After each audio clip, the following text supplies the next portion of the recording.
اگر کوئی شخص اکٹھی 3 طلاقیں دے دیتا ہے تو اس نے ایک مرتبہ کے اندر 3 طلاقیں دی ہیں، جس طرح کنکری مارنے والے نے ایک مرتبہ کے اندر 7 کنکریاں ماری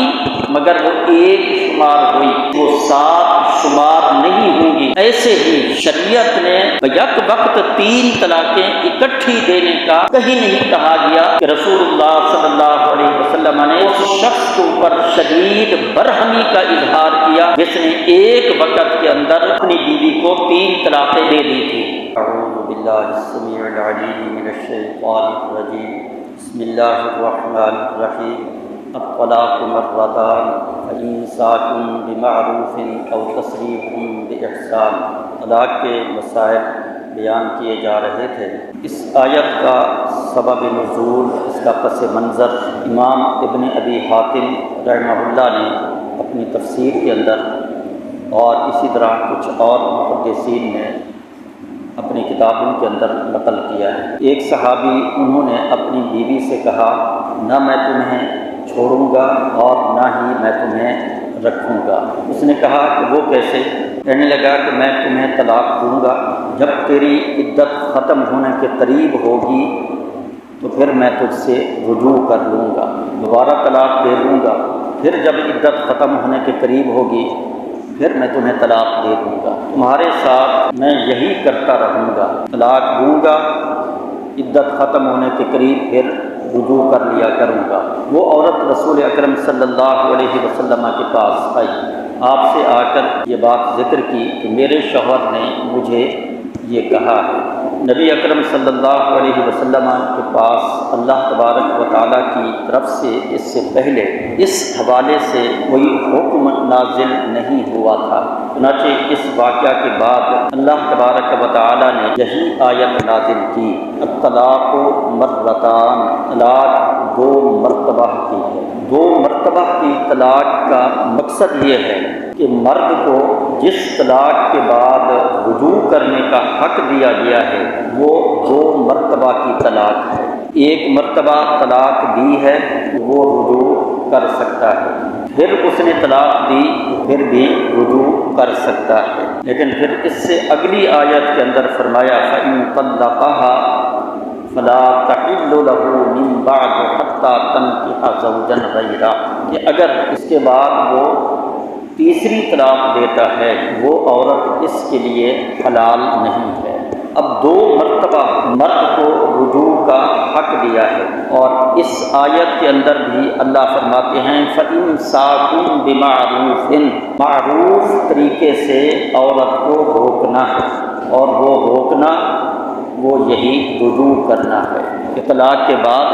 مناسب طریقے سے، معروف طریقے سے، اچھے طریقے سے عورت کو اپنے گھر واپس لے آؤ، اس سے رجوع کر لو، آپس میں صلح کر لو۔ تو 2 مرتبہ اللہ تبارک و تعالی چانس دیتے ہیں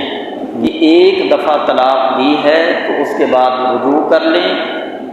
پھر اگر کبھی طلاق دی تو پھر بھی رجوع کر لیں، لیکن یہاں یہ تو نہیں کہا گیا کہ ایک وقت کے اندر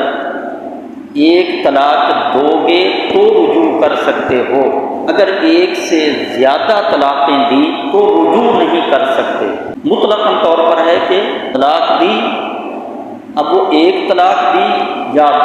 2 طلاقیں دی یا اس سے زیادہ طلاقیں دی تو فَإِمْسَاكٌ بِمَعْرُوف، معروف طریقے سے روکنا ہے۔ اب اگر کوئی شخص اکٹھی 3 طلاقیں دے دیتا ہے تو اس نے ایک مرتبہ کے اندر طلاق دی ہے، ایک مرتبہ کے اندر 3 طلاقیں دی ہیں، جس طرح کنکری مارنے والے نے ایک مرتبہ کے اندر 7 کنکریاں ماری مگر وہ ایک شمار ہوئی۔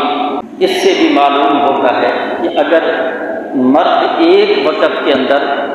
ایک طلاق دے یا ایک سے زیادہ طلاقیں دے وہ مرتبہ ایک کہلاتا ہے۔ شریعت کے اندر جو کام کئی مرتبہ کرنے کے ہیں ان کو اسی طرح سے کئی مرتبہ کیا جائے گا تو تب یہ سمجھا جائے گا کہ ان پر عمل کیا گیا ہے۔ مثال کے طور پر ایک حاجی جب جمرات پر کنکریاں مارتا ہے، وہ خواہ چھوٹے جمرے کو مارے یا درمیانی جمرے کو مارے یا بڑے جمرے کو مارے، 7 کنکریاں مارنی ہوتی ہیں، لیکن یہ 7 کنکریاں ایک ایک کر کے مارنی ہے۔ بسم اللہ اللہ اکبر پڑھ کر ایک کنکری، پھر بسم اللہ اللہ اکبر پڑھ کر دوسری کنکری، اسی طرح سے 7 کنکریاں مارنی ہے۔ اب اگر کوئی شخص اپنی مٹھی کے اندر 7 کنکریاں لے کر اکٹھی مار دیتا ہے تو کوئی بھی عالم یہ نہیں کہتا کہ اس نے 7 مرتبہ کنکریاں ماری ہے، بلکہ ہر کوئی یہی کہتا ہے کہ اس نے ایک مرتبہ کے اندر 7 کنکریاں پھینکی ہیں۔ اس کی وہ 7 شمار نہیں ہوں گی، بلکہ اس کی اکٹھی 7 کنکریاں مارنا ایک مرتبہ شمار ہوگا۔ ایسے ہی شریعت نے 3 طلاقیں متفرق طور پر، الگ الگ طور پر دینے کا کہا ہے۔ بیک وقت 3 طلاقیں اکٹھی دینے کا کہیں نہیں کہا گیا کہ اکٹھی طلاقیں دے دو، کہ رسول اللہ صلی اللہ علیہ وسلم نے اس شخص کے اوپر شدید برہمی کا اظہار کیا جس نے ایک وقت کے اندر اپنی بیوی کو 3 طلاقیں دے دی تھی۔ تو جب طلاق کا طریقہ یہ ہے کہ طلاق وقفے وقفے سے دی جائے،